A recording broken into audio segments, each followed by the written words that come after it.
to the Best of Focus show. I'm Tal Heinrich. Throughout the past year, we focused on a different country every week. Some of the interviews that we did are very interesting to watch with today's perspective. For example, in August 2014, after the shooting of Michael Brown in Ferguson, we decided to put the focus on Missouri.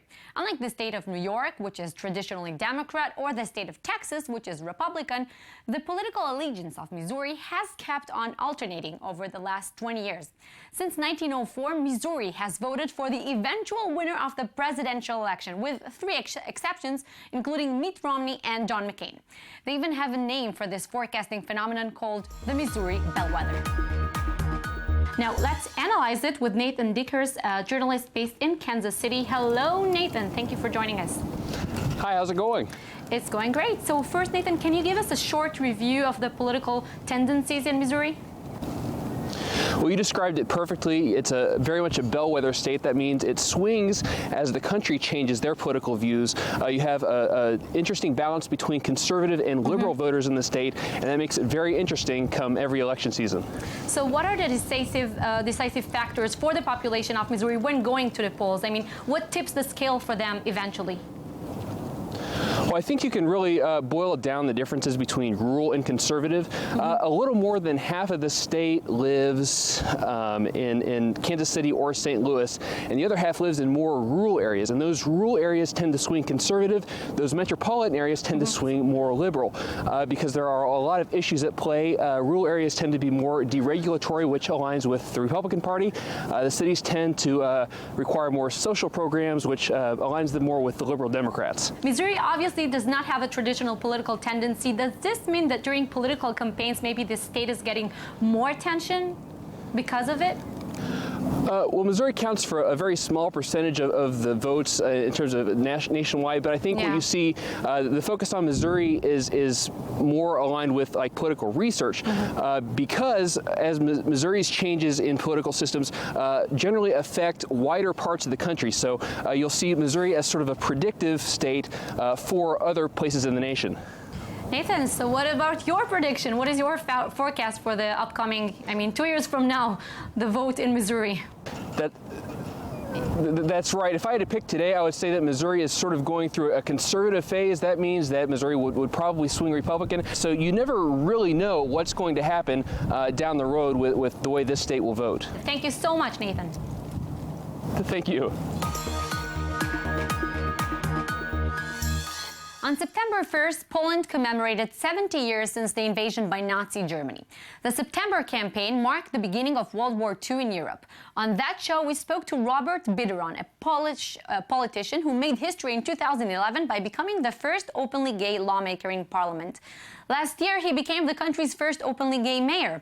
His political success is considered as the marker of the change the deeply conservative and Catholic country has been going through in recent decades since it joined the European Union. And now let's say hi to him, the mayor of Slupsk, Robert Biedron. Hello, thank you for joining us. Hello, nice to see you. So your country has a reputation of a pretty conservative country in general, more specifically in its attitude towards different kinds of minority groups within the society. Is your entry to politics viewed as a representative of a new era in Polish democracy? Oh, Polish democracy is changing very fast, and you can see it on every corner in every city around Poland. And it's still very mono-religious, monocultural, mono-ethnical country. So very really you will see people with different color of the skin, different religion, different point of views. It's quite invisible. But what is visible is this willingness of being part of Europe, of being open, tolerant, and you will see more and more people who will declare that they don't have anything against gay pride or anything against people of different color of the skin or different religion being integral part of this society. And I find it as a very successful story of Poland. Mr. Biedron, lately your country was ranked as country number 51 in the Gay Happiness Index. Venezuela, Hungary, all ranked higher. Tell us a bit about the struggle of the gay community in this country. It's still a struggle, and even though the social climate is changing and the society is becoming more and more open, and things like electing a mayor like me in Słupsk now became an ordinary thing, still the legislation is somewhere left aside, and we still need to solve a lot of issues concerning registered partnerships, homophobic hate crimes, gender reassignment, anti-discrimination issues, and those legislation still needs to be fixed. Interesting. And I have one more question to you. Are you considering running for presidency in the future? And I'm asking this because I know some people that say that you have good chances. Well, the term of the mayor of the city is 4 years, and in Poland, the mayor is called president. So I'm already a president. I don't need to be a president of Poland to be a president, and it's enough for me. Okay, we'll see about that. Thank you so much, Robert Biedron. I hope to see you again too, and I've been several times to Israel, and I love Israel. I love Dana International. I remember Dana International, and I invite you all to Poland. It's a really wonderful country. In 2013, the government of Macedonia decided to make new efforts in order to encourage foreign investments and make the country more business-friendly. To that end, the American Jerry Naumov, who was running a total risk management advisory firm in Chicago, was called to flag and appointed Minister for Foreign Investments. Focus magazine traveled to Macedonia earlier this year and met with him. Jerry Naumov, who was running a total risk management advisory firm in Chicago, was called to the flag and appointed as Minister of Foreign Investments, and is here joining me today. Thank you so much, sir, for being with us. Hello. So earlier this year, when the World Bank published its ease of doing business ranking, Macedonia ended up being number 30 on this list before countries like Belgium, Israel, and France. And back in 2009, 2010, it was number 70, number 69. What is the major economic change that was going on here? This happened several ways. We have kept our debt very low, one of the lowest in Europe. We've kept our inflation very low. We've made extremely attractive programs to attract foreign investors. For example, we have approximately 12 manufacturing zones that have 10 years of no taxes. And they're ranked by Financial Times as the most competitive in Europe. And we have, I have 4 other colleagues like me, which is very unusual for most governments, that are solely responsible for attracting foreign investments. Macedonia has wanted to enter the European Union for years, and its accession was vetoed by Greece due to disputes over the name and over the brand. Is the latest crisis between Greece and the European Union viewed as an opportunity for your country? Well, we've always had a great relationship with Greek business people. So they're one of our largest trading partners, and so we want to continue this great relationship as a friendly neighbor and as a pro-business neighbor. And a lot of Greek business people have reached out to us and are looking to invest here. As far as the other issues related, it's really not my area of competence or responsibility, and would be unfair for me to go into too many details. Other than on a person-to-person basis, I think we have a great relationship. What needs to be done in order to make Macedonia a rich country? I think we need to keep on this path, and we're also educating our youth so that we have very, very bright young people.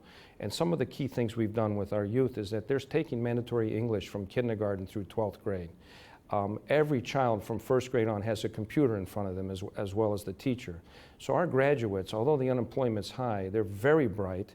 They have excellent computer skills and they have great language skills. So we're hoping that with the help of foreign investors and educating our youth to compete, this will help our future and to become more prosperous, is why we're doing this. Very interesting. Thank you so much for this interview, sir. Thank you so much.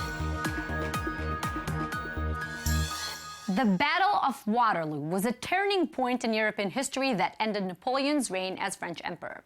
And as we know, history tends to repeat itself, well, not for real and without casualties, but with 64,000 spectators, 5,000 reenactors, 300 horses, and 100 cannons, all coming together to bring the legendary battle back to life. Mr. Ron van Dijk, the Belgian in charge of logistics for both camps of reenactors. Hello, Ron. How are you? Yes, hello. So I'm glad to see that you survived the first battles. I wanted to ask you, whose side are you fighting for? I'm fighting on the Allied side, so we are the winners of the Battle of Waterloo, but here in Wavre it's not decided yet. So what do you guys do in order to make this reenactment as accurate as possible? Of course, the uniforms are very authentic. We read a lot of books and we see a lot of old manuals about the uniforms. We create ourselves. The uniform I'm wearing, I worked 2 years on it. Oh, wow. So that's one thing. Then we have an education how to use the arms, the guns. So it's not a walk in the park that you say, I want to participate in the Battle of Waterloo or the Battle of Wavre. You can't do it in an instant. You need to be educated how to deal with a gun safely. Indeed. And I wanted to ask you, what are the logistic challenges that you had to deal with? Well, of course, we are reenactors. The word says itself. We are actors. So we do live in 2015. And we try to live as authentic as possible. But for instance, at the Battle of Waterloo, we had to make arrangements for 6,500 participants, even women, children, some 360 horses. So that's a logistic ordeal. And one more question. How do you decide who gets to be Napoleon? That was something, a story that went on for 1 year. We have actually 3 guys who are playing Napoleon. We have a Frenchman, we have an American actor, and we have a Belgian. And the Belgian, he looks like Napoleon, but he has not the flair of Napoleon. Then we have the American actor, but he speaks with an American accent. So of course we took the Frenchman. He was French. Thank you so much for this interview, Mr. Ron van Dijk. I really hope you survive through history and make it through the fighting. The main and obvious reason that got us focusing on Malaysia was, of course, the mystery of Malaysia Airlines Flight 370. An interesting local initiative that we were exposed to there is Halal Dating. It is a speed dating and matchmaking platform that offers Muslim singles a chance to get to know one another and maybe find life partners in the name of the Almighty. With us is the co-founder of this initiative, Mr. Zuri. Hello, thank you for being with us. Hi, Tal. So, thank you for having me. Tell us, what does a single Muslim who takes part in your sessions expect to find in a partner? Okay, I think the most important thing that they have in mind is a candidate that has a certain level of piety, or at least the desire to achieve knowledge and practicing in their religion. And what makes Halal Dating different than other matchmaking services? The most important characteristic about Halal Speed Dating is it's a chaperone and it's an identified environment type of matchmaking, because especially the women candidate, they need to be chaperoned by their guardian, their father or mother, or their family members, which makes it safe, makes it faster, more efficient as well, for them to decide on the candidates. And Zuri, I wanted to ask you this. Is there a certain conflict between the traditional Islam and this modern speed dating? As long as it complies with the Sharia rules and etiquettes, such as it has to be chaperoned, man and woman cannot be alone together without being chaperoned with a family member. There are a few other things that we need to be mindful of when men and women are interacting, especially when it comes to looking for a marriage candidate. So as long as we look after our interactions between the gender, that should be we're on the safe line. And can you maybe share with us some of the success stories of halal dating? Okay, it's still a bit too soon. It's still a bit too soon for people to get married because it's just been quite recent that we had that event. But the numbers that I can give you would be 80 people came to the event, 80 candidates, and out of that 80, there were 14 matches. So these 14 people are currently talking to each other further about marriage with their candidates and their families. 14 lucky and happy people, you should say. That's fantastic. Thank you. Yeah, that'd be great. Thank you for having me. Thank you for focusing with us for the very last time. It has been an inspiring and fascinating journey for us all to more than 50 countries. We hope you enjoyed it.